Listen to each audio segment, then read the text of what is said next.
Absolutely silent. That's how manipulation often enters your life. Not through grand betrayals or obvious attacks, but through the small, almost invisible ways people chip away at your clarity, twist your decisions, and leave you doubting your own instincts. And the worst part? You rarely see it coming until it's too late. But what if you could? What if you had the tools to outwit the most cunning manipulators, not by being ruthless, but by being smarter? That question has probably lingered at the back of your mind more than once, especially when you walk away from certain conversations feeling inexplicably defeated, like someone else just rewrote your reality without your permission. You don't have to be a master of deception to defend yourself against it, but you do need to understand the architecture behind manipulation. And strangely enough, the answers come from someone you wouldn't expect to trust, Niccolo Machiavelli. He wasn't a villain. He was a mirror. And when you learn to read that mirror, you stop being the puppet and start becoming the one who sees the strings. There's a moment, a conversation, a relationship, a choice, when you feel something isn't right. Your stomach tightens. The words sound pleasant, but the tone is just a little too smooth. That's manipulation at work. But you're not powerless. In fact, the very awareness of what's happening gives you leverage. Machiavelli believed that those who observe human nature without illusion become dangerous in the best way, not to dominate, but to protect. And your first step toward that kind of power? Learning how manipulators test your boundaries without ever appearing to cross them. Let's say you're at work. A colleague asks you to just help out a little, even though it's not your responsibility. You say yes, not because you want to, but because declining feels selfish. That guilt. Engineered. A classic tactic of manipulators is to cloak their demands in the language of kindness, and wait for you to betray yourself. Machiavelli would tell you, don't react. Pause. Observe. The person who speaks the most is not always in control. Often, the one who says less is the one pulling the strings, because silence is a strategy.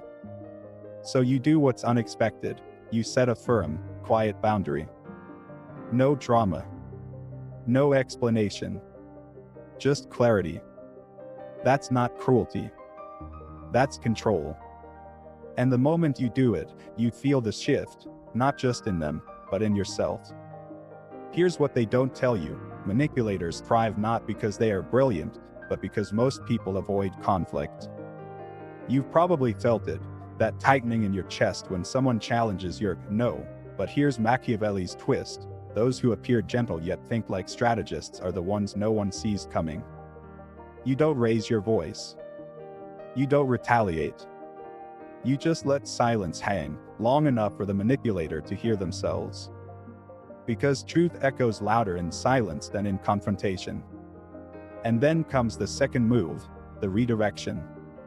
You've probably noticed how manipulators always bring the focus back to themselves. Their pain. Their needs. Their logic. If you're not careful, you become a character in their story instead of writing your own. So you flip the script. You ask a question, not to attack, but to expose. Something sharp, simple. Why does this matter to you so much? You're not accusing. You're inviting reflection. And just like that, the manipulator loses their rhythm. Because manipulation only works when the narrative flows uninterrupted. You interrupt, not with aggression, but with curiosity. That's the Machiavellian tactic most people miss, win by asking, not by answering. And there's something else, something you've likely felt but couldn't name. The manipulator who makes you feel seen, understood, maybe even admired. It's not affection. It's disarming. Machiavelli knew that flattery is the first mask a manipulator wears. You've been there, someone praises your strength, your kindness, right before asking you to compromise it. And because you want to believe them, you do. That's the trap. So what do? You accept the compliment, but don't let it anchor your decisions. You listen, but don't surrender. Because once you start making choices based on validation, you're no longer steering your life, they are. The key isn't to become cynical. The key is to become surgical. You learn to cut through the softness of words and find the blade behind them. You stop asking, are they good or bad, and start asking, what are they trying to create in me right now? Because that's what manipulation is, an attempt to construct your emotions, your decisions, your story. But when you see it for what it is, you regain authorship. And that's what scares manipulators the most, someone who can see and still stay silent. Not out of fear, but out of strength. You might think, but I don't want to become cold, untrusting, hard. You don't have to. In fact, the most powerful people are the ones who stay open, just not exposed. You keep your heart intact, but your eyes sharp. You listen with empathy, but act with clarity. That's not manipulation. That's mastery. And the next time someone tries to twist your guilt, flatter your ego, rush your decision, you'll recognize it. You won't panic. You won't argue. You'll just pause, smile, and let the silence do what words cannot. But of course, manipulators rarely give up after one failed attempt. They just change shape. Like shadows, they stretch and bend depending on where the light hits. And if you're not careful, you start blaming yourself, wondering if you were too harsh, too distant, too calculating. That's the second layer of their strategy, making you feel like the villain in your own boundary. But deep down, you know the truth. You weren't being cruel. You were being conscious. And consciousness is dangerous in a world built on control. Machiavelli warned that most people don't want the truth. They want the illusion of safety. That's why manipulators thrive. They offer comfort that costs you your clarity. You've seen it in relationships that started with warmth but turned into silent war zones.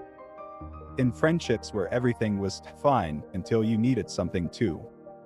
Or in families where love was always measured by obedience. That's not love. That's conditional loyalty. And you've probably lived through the pain of realizing that some people only like the version of you they can use.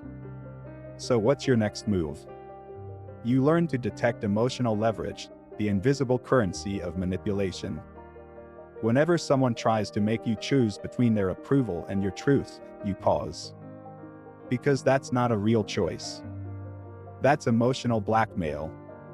The moment you feel that tension, that tightening where love feels like a transaction, that's your signal. Machiavelli would say, don't confront, don't explain. Just refuse to play the game. You can't win a rigged match. But you can walk off the board. Now here's where it gets subtle. Some manipulators don't use guilt or praise, they use confusion. You've probably had conversations where things felt foggy, circular, always shifting. One moment you're the victim, the next you're being told you're the problem. This tactic has a name, gaslighting. But Machiavelli saw it centuries ago in a different form. He understood that who controls perception, controls power. So you take that power back. Not by proving your memory is right, but by trusting your internal compass more than their spinning narrative. And when you do, something changes. You stop arguing to be understood. You start observing to understand. That's the quiet power manipulators fear most, the kind that doesn't need to shout, because it already knows the truth. You listen, but you don't absorb. You acknowledge, but you don't internalize. And slowly, their words lose weight. Because manipulation needs your agreement to survive. Without your participation, it collapses. There's a shift that happens when you truly step into this awareness. You stop defending your boundaries and start embodying them. You don't need to justify your no. You don't soften your voice to make your clarity more palatable. You realize that your dignity doesn't require a disclaimer. And that scares people who once relied on your softness as a weapon against you. But let's be honest, the hardest manipulator to outsmart is not someone outside of you. It's the one inside. That small, trembling voice that says, maybe I'm overreacting. Or maybe it's my fault. That's internalized manipulation, the residue left behind after years of subtle conditioning. And Machiavelli would remind you, power begins not with conquering others, but with reclaiming yourself. You don't become immune to manipulation by becoming paranoid. You do it by becoming precise.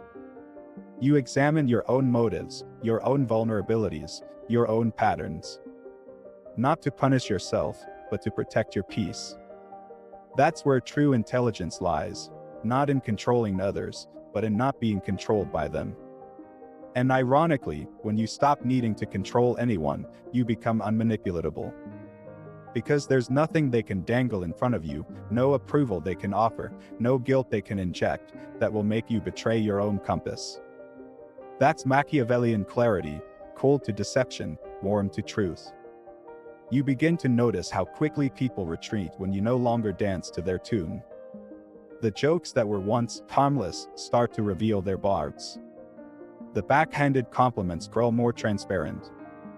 The "I'm just worried about you" starts to sound like surveillance, not support. And you don't react. You don't fight. You just see and act accordingly. One day, someone tries again. They make you choose your peace or their comfort. And this time, you smile. You've seen this move before. You know how it ends. So you choose you, not loudly, not defiantly. Just clearly.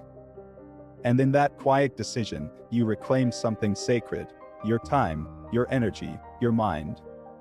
And here's what no manipulator expects, that you won't fight them. You won't hate them. You'll just stop needing them. Because you've outgrown the game. And that, in the end, is the most Machiavellian move of all, to win by walking away, not because you couldn't play, but because you finally realized you didn't have to. But something strange happens after you walk away. It's quiet, almost too quiet. There's no explosion, no confrontation, no storm. Just silence. And for a moment, that silence feels unnatural, like you're waiting for a shoe to drop. Because for so long, your nervous system was trained to respond to subtle threats. To anticipate manipulation before it hit. And now that you're no longer in the game, your mind doesn't quite know what to do with the calm. That's the cost of waking up. Peace feels suspicious when you've lived in psychological warfare for too long. But stay with that discomfort. Because beneath it, something is healing. Slowly, your attention shifts inward. You start noticing what you actually feel, not what someone told you to feel. Your thoughts become clearer, not filtered through someone else's expectations. You begin to rebuild the most essential part of your power, your self-trust. Not the loud, defiant kind. The quiet, steady trust that doesn't need validation because it's rooted in reality. This is where the deeper layer of Machiavelli's wisdom comes in, the part most people miss. He didn't glorify manipulation. He understood it. And in that understanding, he revealed something sacred, the art of strategic empathy. Not to control, but to protect. When you know how manipulation works, you start seeing it everywhere. Not just in others, but in systems, in culture, even in your own mind. And that awareness is both a burden and a gift. Because now, you're not just defending yourself from manipulators, you're recognizing how society often rewards them. You see it in corporate hierarchies that elevate charm over competence. In social circles where the loudest voice wins. In politics, media, even in families, where silence is traded for belonging. But you're not part of that anymore. You're not performing to survive. You're perceiving to thrive. And the moment you realize that, you step into a different kind of influence, one that doesn't require deception, because it's built on discernment. Now you begin to use Machiavelli's lens not to scheme, but to see. You can walk into a room and feel who's performing and who's listening. You can detect when someone is asking a question versus when they're delivering a command in disguise. You start to notice energy, who leans forward to connect, and who leans in to control. And you don't flinch anymore. You don't shrink. Because now, you know. And when you know, you no longer need to defend yourself. You simply move differently. A manipulator tries to bait you with urgency, you have to decide now. But you've studied the script. You know that real respect always makes space for clarity. So you breathe. You delay. You say, I'll think about it. And right there, in that pause, their control evaporates. Because urgency is one of manipulation's favorite weapons, and now it no longer works on you. Someone else might try a softer tactic, the wounded plea, the subtle guilt, I just thought you'd care more. But you've heard that music before. And this time, you don't dance. You see the story for what it is, a test. Not of your kindness, but of your clarity. So you don't explain. You don't plead. You simply reply, I do care. That's why I'm being honest. And in that moment, you reclaim something deeper than power, you reclaim your integrity. You no longer chase being liked. You prioritize being real. And ironically, that's what draws people in, the quiet confidence of someone who doesn't need to manipulate, doesn't need to perform. You become the person who others come to when they're tired of the games. Because your presence doesn't demand. It reveals. It challenges without wounding. It empowers without controlling. That's the true reversal of Machiavellian energy, not using people's weaknesses to gain power, but using your clarity to lift them out of confusion. And the most powerful moment of all. It doesn't happen in battle. It happens in stillness. One day, someone tries again, a subtle guilt trip, a twisted compliment, a distorted truth. You hear it. You recognize the rhythm, the intention. But you don't even respond. You don't need to. Because it no longer reaches the part of you it used to hook. That part has been seen, held, healed. Now, it's no longer a vulnerability, it's wisdom. And as you walk away, maybe without a word, maybe with just a smile, you realize you've become something no manipulator can touch, self-directed. You write your own story now. You feel your own feelings. You make decisions from the inside out. And that's the kind of person no one can control, because you've already reclaimed what they were trying to steal, your perception, your energy, your truth.